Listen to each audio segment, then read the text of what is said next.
Monseigneur, Excellences, Mesdames et Messieurs, j'ai fait un terrible cauchemar. C'était un dimanche matin. J'étais en âge d'être grand-père. Mon fils Axel était là, avec ses enfants. Il faisait beau, chaud. On profitait de ces moments tant précieux, dehors, sur une pelouse verte, sans fleurs, sans bruit, sans vie. J'expliquais à mes petits-enfants à quoi ressemblait la nature, comment nous menions nos ruches et la place qu'occupait l'abeille dans notre famille. À l'époque de votre grand-père, les abeilles vivaient à l'état sauvage. Elles n'avaient pas besoin des apiculteurs. Les colonies produisaient du miel en quantité sans qu'il soit nécessaire de leur apporter beaucoup de soins. L'essaimage naturel suffisait à lui seul au renouvellement du cheptel. Mais la situation a rapidement évolué, et malheureusement, dans la mauvaise direction. L'apiculteur s'est vu affronter des difficultés. Varroa, monoculture, néonicotinoïdes, virus, frelons asiatiques, troubles climatiques. Il fallait désormais pratiquer une nouvelle apiculture. Nous n'avions d'autre choix que de nous adapter.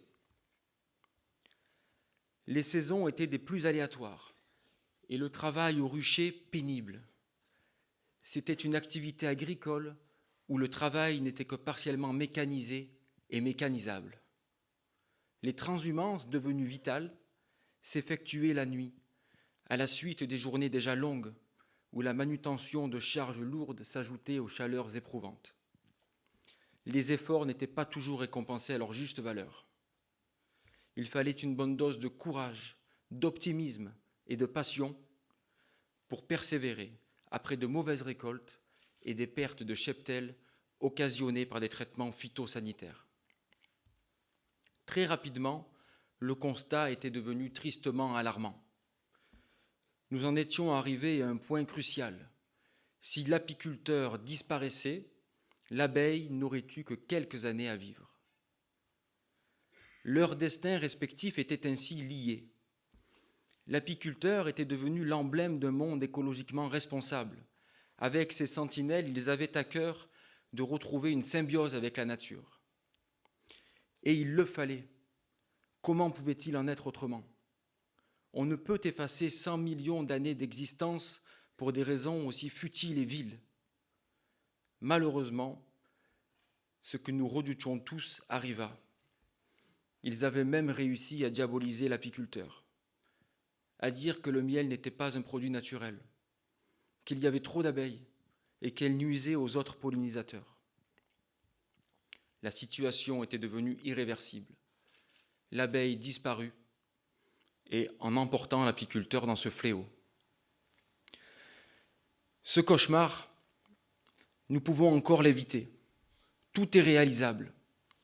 L'abeille transforme bien l'amertume de la fleur de thym en un des miels les plus doux et vertueux. Le fatalisme n'a pas sa place aux côtés des butineuses.